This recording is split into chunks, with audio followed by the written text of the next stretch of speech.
à jamais il aura marqué la Ve République.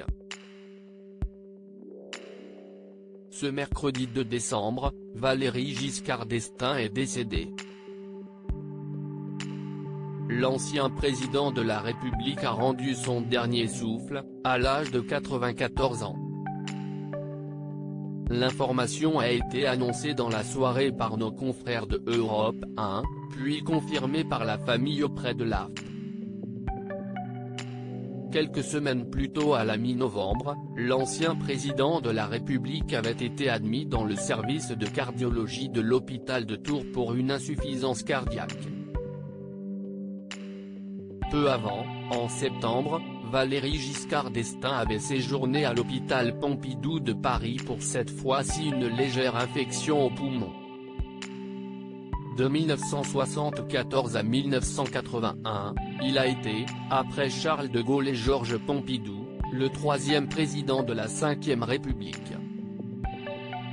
Ministre de l'économie et des finances sous le septennat de son prédécesseur, Valéry Giscard d'Estaing devient candidat de la droite républicaine à l'élection présidentielle de 1974. Au premier tour, il bat Jacques Chaban-Delmas, candidat gaulliste, et obtient la victoire contre François Mitterrand, candidat de la gauche, au second tour. Son septennat est marqué notamment par le développement des lignes TGV en France mais aussi par des difficultés économiques dues à la fin des 30 Glorieuses. En 1981, il se présente à sa réélection mais est battu par François Mitterrand. Après sa défaite, Valéry Giscard d'Estaing rejoint automatiquement le Conseil constitutionnel qu'il n'a plus jamais quitté. Par ailleurs, jusqu'en 2004, cet ancien maire de Chamalières dans le Puy-de-Dôme était président du Conseil régional d'Auvergne.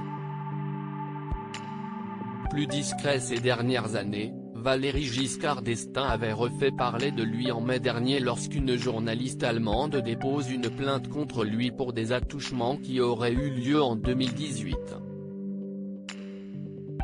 L'ancien président se défend en qualifiant de grotesque cette plainte pour un geste dont personne n'a gardé le souvenir.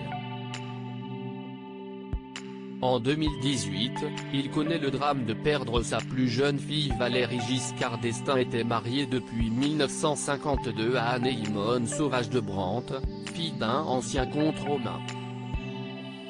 Ensemble, l'ancien président de la République et son épouse ont eu 4 enfants, Valéry Anne née en 1953, Henri né en 1956, Louis né en 1958 et Jacinthe né en 1960 est décédée en 2018 des suites d'une longue maladie.